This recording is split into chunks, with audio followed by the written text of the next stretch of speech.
Hello everybody, it's Dio from Firm But Fair Gaming bringing you another video. Enjoying all the videos and content we produce, don't forget to click on that subscribe button, click on that like button, and don't be afraid to share. Don't forget to click on the notification button, customize it however you want, but that way you're notified whenever we publish another video. Welcome everyone to another Diablo 3 Season 26 video. Today we are taking a look at the Witch Doctor and the Spirit of Arachyr set. So for those that are unfamiliar, the two-piece bonus is it summons the Spider Queen. So there she is there attached to me.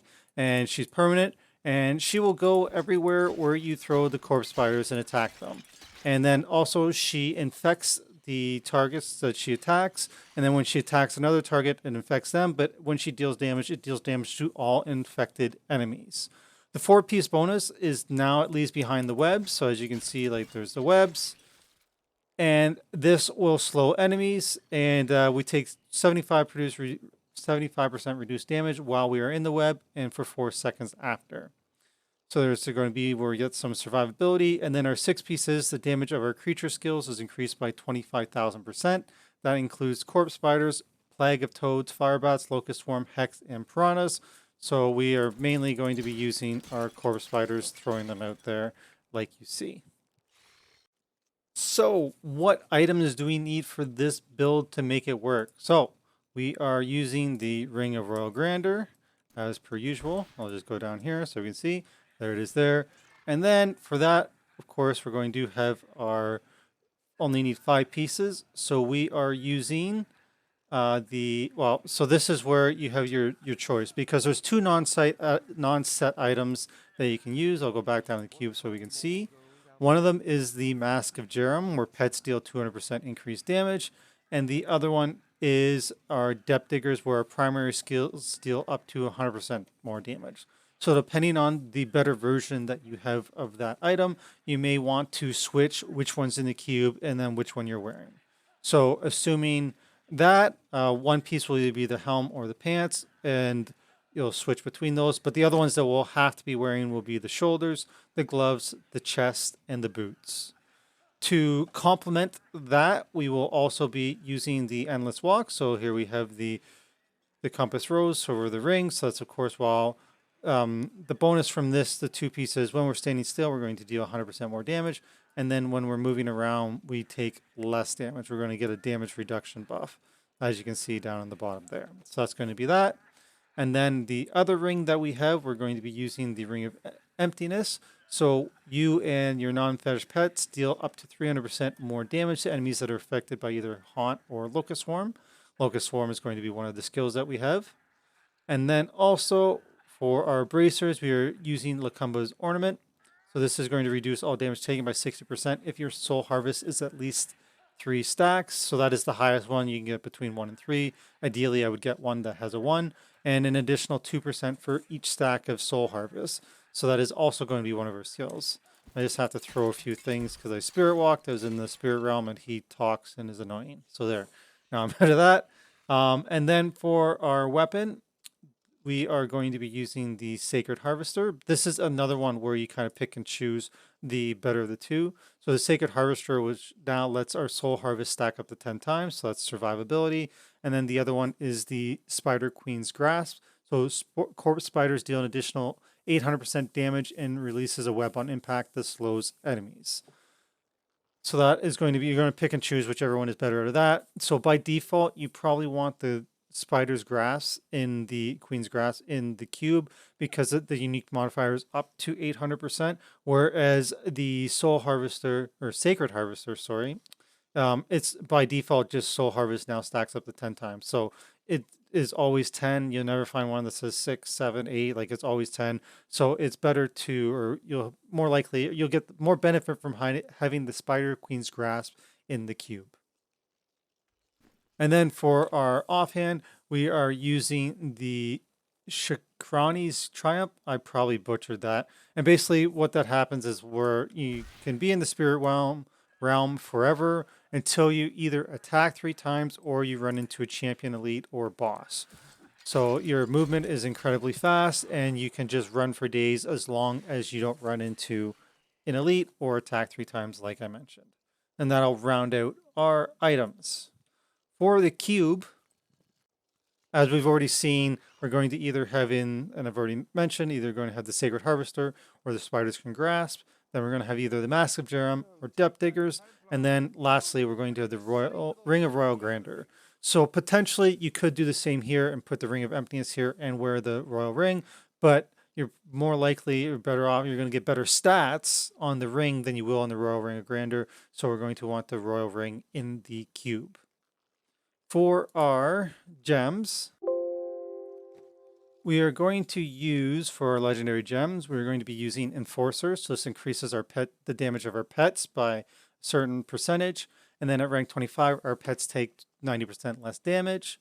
And then we're also going to be using Simplicity Strength, so increases damage of our primary skills by a certain percent. And of course, Corpse Spiders is a primary skill. And also hits with the primary abilities heal you for 4% of your max health at rank 25. Then lastly, the tried and tested and true Bane of the Trapped, so increased damage against enemies under the effects of control impairing effects by a certain percent. And then at rank 25, it gets an aura that reduces the movement speed of enemies within 15 yards. And that thus creates the movement impairing effect, giving you the bonus. Additionally, we're already going to get that because of all the webs and everything that we're throwing out, but that's going to have a built-in proc for it anyways. For our normal gems, we're going to be using the topazes in our armor. If you're progressing your higher grade of rifts and you're feeling a little bit squishy, you can put in strength or dexterity gems, so the rubies or emeralds to give you armor, as that'll make us tankier. We're an intellect-based class, so we don't need the diamonds for resist all, because intellect is also resist all defense. And then for our weapon, we are of course going to use the emerald for the max crit. Jumping into our skills. So we're going to start off with Corpse Spiders with the Rune Widowmakers. So Corpse Spiders is our big damage ability, and this is what directs the Queen, so we definitely need that.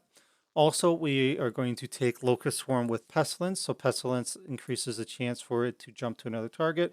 If you find that you need a little bit more survivability, you can do Locust Swarm with Cloud of Insects, which means enemies affected by Locust Swarm will deal less damage. So you can try that out.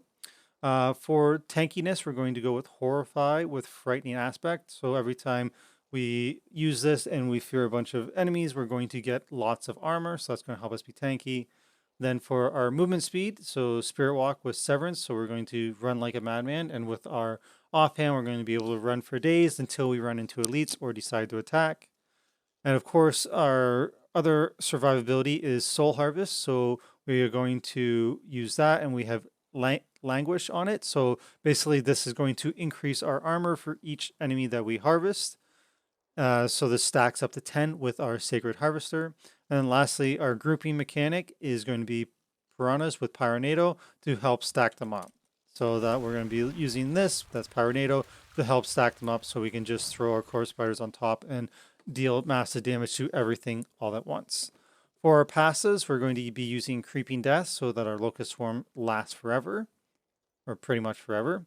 Grave Injustice, so every time we kill a enemy, we're going to get 1% of our max life and mana, and also reduce our cooldowns by 1 second. So that's going to be handy when we're going to be using our mobility as well as our Pyronado to reset that so we can move on to the next stack and quickly blow it up and don't have much downtime. And then also we're going to do Pierce the Veil, so we're going to increase our damage by 20%. Going to increase our mana cost, but we don't really have much mana intensive spells except for Locust Swarm, but we really shouldn't be spamming that overly much anyways. And then Confidence Ritual is our last one, so we deal 25% additional damage to enemies within 20 yards. Because we're going to be up close and personal all the time, that damage buff is going to come in handy. We're going to be using our follower to have our second life, so we don't have to rock Spirit Vessel for ourselves, and we should be pretty tanky with all the defensives that we have available. Plus, if we really want, we can just go into Spirit Walk and hide there until our other cooldowns are up and be safe that way. For the stats that we're after, so for our helm, we want int, vit, and then chance to crit, 6%. On our shoulders, we're going to want int, vitality, armor if possible, And then we could either roll area damage or cooldown. Area damage, I think, would kind of be better here. For our neck, we want elemental damage, which will be physical, and then we want chance to crit, chance, critical hit damage, and then critical hit chance. For our gloves, the preference will be critical hit chance, critical hit damage, attack speed, and then cooldown if you want the quad. For our chest, this is survivability, so we want int, vit, and then armor. So we don't want resist all here on the chest, because again, int turns into resist all, so we're looking for armor. On our bracers, we want elemental, physical, then we want int, vit, and then we want 6% crit, as well as you want a better unique modifier. You don't want 3 here, you want 1 on your Lacumba's ornament. For our belt, we're going to go int, vitality, and then you want armor or plus life. And then this is one item that we can actually roll on corpse spider damage, so we're going to want to do that. The pants are our other piece of gear where we can roll corpse spiders onto, so we want to do that here as well. So we go int, vit, armor, and then corpse spiders, or sorry, int, vit, and corpse spiders. There was no other option there. So again, just to repeat that, since I messed up the first time, int, vit, and then corpse spiders. And then for rings, we would like critical hit damage, critical hit chance, and then attack speed. And if you can get a 4th, like if you want the Dream Compass Rose, then you could even have cooldown on there as well. But the preference will be critical hit chance, critical hit damage, and attack speed. For our boots, survivability item, so we're going to go with int, vitality, armor, and then you can either go with some move speed here or life regen if you want as well. For our main hand, we're going to want to go high base damage, then you want to go plus damage with attack speed will be what we're looking for here.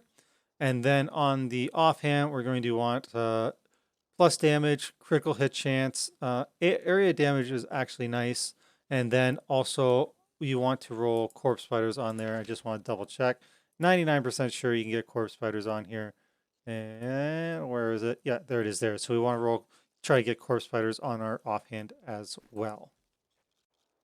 Lastly, I just want to go over the rotation. So it's pretty straightforward. We're going to want to keep our defensive buffs up. So on Horrify and our Soul Harvest here as all the time. So we want to try to stick at 10 stacks. So that's what we want to do defensively.